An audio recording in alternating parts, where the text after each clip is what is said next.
Hai hai hai, salam dari mana? Salam dari Indonesia guys ya. Tuh, aku habis catokan.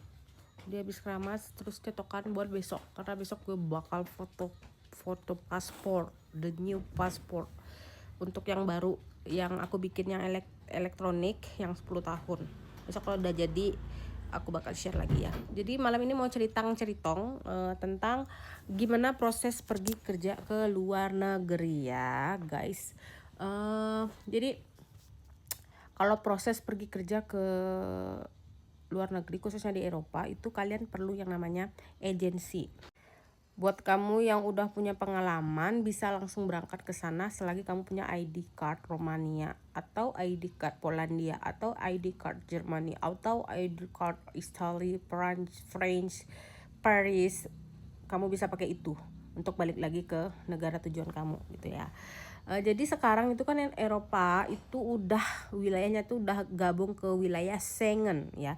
Jadi kalian bisa pergi kemana aja dengan ID card itu untuk holiday. Tapi kalau untuk kerja hanya bisa di negara mana yang menerbitkan ID itu. Misalnya kayak aku kerja di Romania. Jadi ID card aku cuman bisa aku pakai bekerja di Romania. Aku nggak bisa pakai ID card itu untuk kerja ke Swiss, untuk kerja ke Poland, untuk kerja ke Amsterdam, Jerman. I can't use it. Jadi cuman bisa dipakai untuk holiday guys ya. Kamu kalau mau jalan-jalan boleh, mau ke Roma, ke Italia boleh pakai itu aja, beli tiket cus terbang. Nggak lagi perlu visa-visa lagi. Kalau dulu sebelum Romania join dengan Schengen area, kita itu butuh visa kalau mau visit Jerman, visit Amsterdam, kita butuh visa. Tapi sekarang udah enggak karena mereka udah join ke Schengen area gitu ya.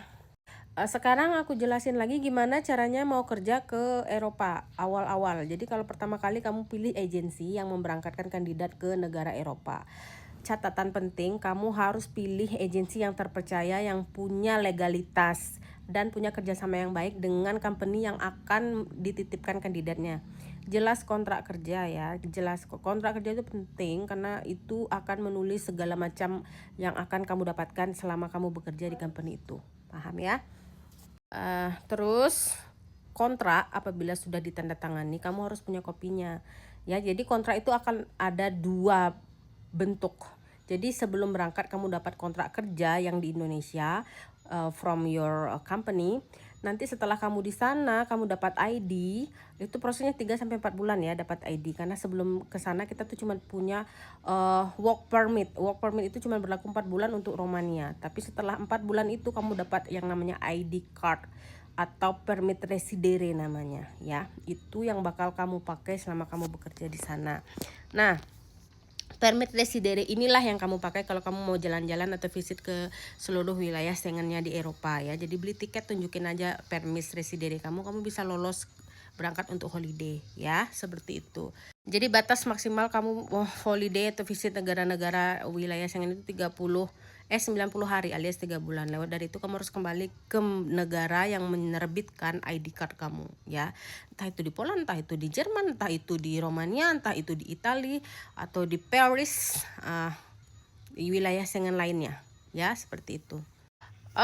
Pekerja yang dipilih bekerja untuk di negara luar seperti Eropa itu banyak guys, banyak. Bisa kamu ke pabrik, home cleaning like gitu, kayak cleaning service gitu, terus restoran, terus perhotelan, kecantikan, terapis ya, yang punya skill nail, yang punya skill eyelash gitu-gitu, itu dipakai kalau kamu mau di Eropa. Nggak harus ke Eropa juga, kalau kamu sukanya pergi ke kapal juga bagus. Di situ kontraknya 8 bulan kayak cruise ya. Jadi kontraknya 8 bulan, kamu sekali kontrak, habis itu balik lagi ke darat, dan habis itu kalau kamu mau lagi kamu nyambung lagi kontrak. Begitu, sama sih sistemnya di darat, tapi kalau aku lebih prepare ke darat karena apa? Karena lebih nyaman menurut aku nggak suka di perjalanan gitu. Dan kalau kamu di kapal kamu nggak dapat libur guys, kamu kerja full time. Kalau di darat ada libur walaupun seminggu 1 kali ya. Gaji, untuk gaji di Eropa itu beda-beda company, beda-beda standar gaji. Tapi kadang aku nggak berpatokan ke gaji karena gaji itu akan ikut setelah kamu bekerja. Jadi kamu cukup tampilkan pekerjaan yang baik, berikan yang terbaik, gaji itu bakal masuk ke kamu lebih dari yang kamu minta, seperti itu ya. Ada resiko nggak kalau mau kerja ke luar negeri? Of course ya.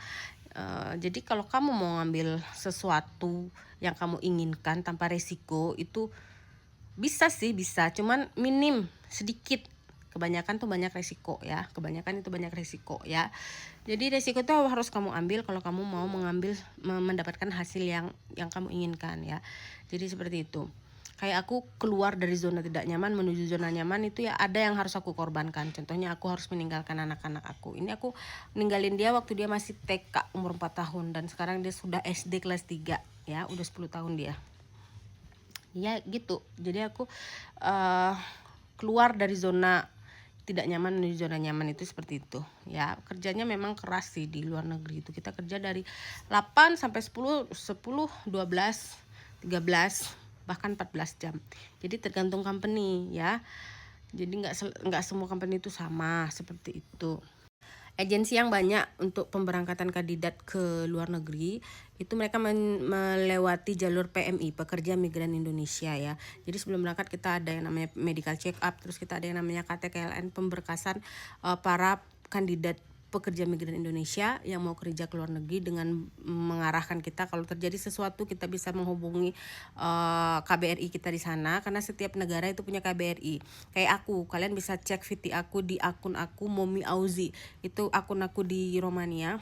Itu aku bikin acara 17-an, kita diundang 17-an, ada upacara bendera juga di KBRI kita bisa bersilaturahmi dengan orang-orang Asia di sana yang tinggal di situ, entah itu bekerja, entah itu menikah, entah itu ikut suami di sana. Kita semua berkumpul di situ, bisa sharing-sharing di situ. Ada banyak makanan Indonesia juga di sana.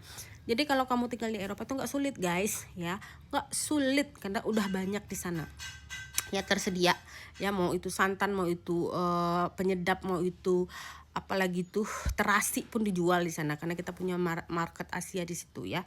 Jadi nyaman. Kalau untuk di Eropa menurut aku lebih nyaman daripada aku stay di Turki. Sebelumnya aku stay di Turki, seperti yang kalian tahu. Kalian bisa buka di Uhang Kince 1212, itu akun lama aku nggak bisa kembali lagi. Di situ aku punya banyak followers. Jadi kalau aku live streaming di akun Uhang Kince, yang nonton paling banyak guys. Aku bisa nembus berapa K nonton, karena aku berbagi bagaimana cara stay di negara luar sebagai pekerja migran Indonesia. Kenapa aku memilih pekerja migran Indonesia atau PMI, tidak TKW? Karena penyalurannya lebih banyak ke company.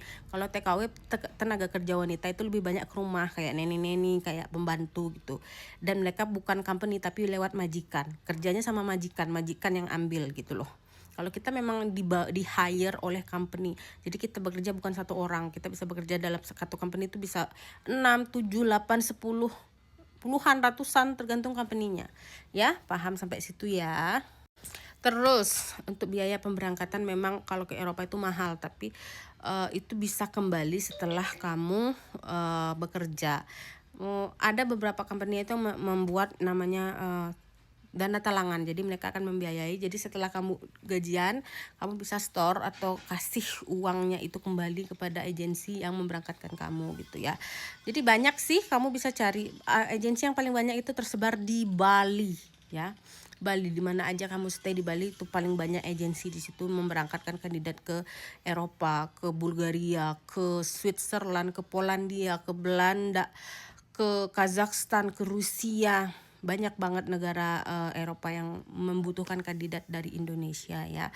Jadi intinya kalian harus jelas masalah kontrak kerja sebelum berangkat. Paham ya?